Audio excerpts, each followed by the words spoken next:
Hello, and thank you for watching this screencast. Today, I'm going to be talking to you about proper MLA formatting of a document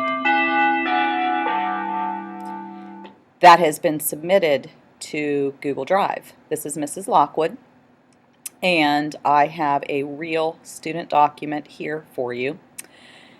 We talked about MLA formatting at the beginning of the year, and most of the time we get most things right, but I want to talk about some things that students tend to forget. So if you open this document, or if you look at this document that I've opened and you look at it, it looks like it's in pretty good shape. But I had to remove the header and parts of the heading so that I could protect the student's identity that this paper belongs to.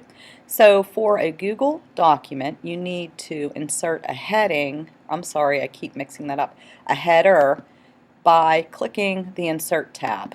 And I already have, let me try that again.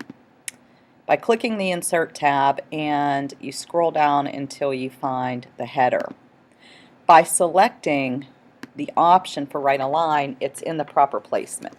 So you would simply need to type in your last name, because that's what goes in the header. Space once, and then if you click the Insert tool and scroll down until you find the page number option, you select top of page, you will then have the proper pagination if you have multiple pages on your document. And if we scroll down to page 2, we see that there it is indeed page 2. One mistake that middle schoolers or people that are just brand new with MLA headings and headers and formatting in general tend to make is that they insert just a 1 here instead of, they type a 1 instead of inserting a page number, and then every page is page 1. So down to the header. The thing that we notice is missing is, of course, the student's name. So I will insert first name,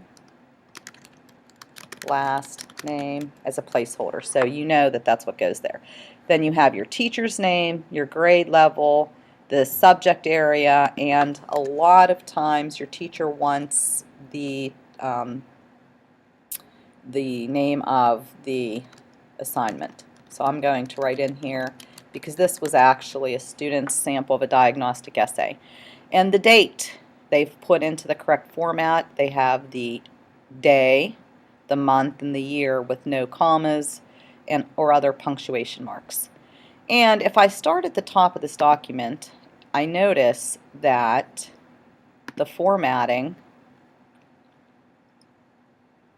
does select, they have selected double space for the entire document, so that what you'll end up with is the proper spacing.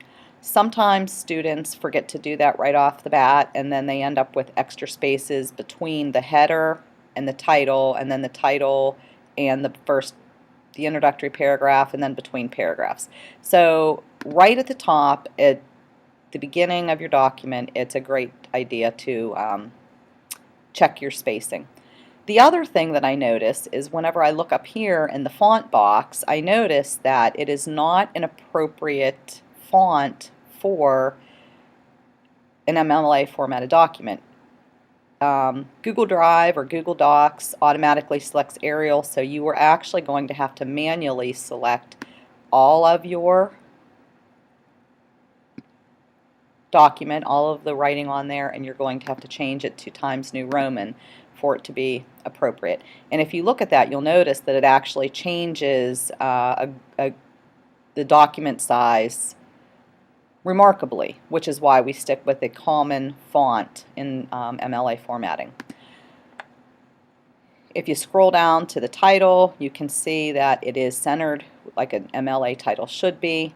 They have remembered to tab over for new paragraphs. They have not added any extra spaces between paragraphs. So basically, this student did a really nice job with their MLA formatting.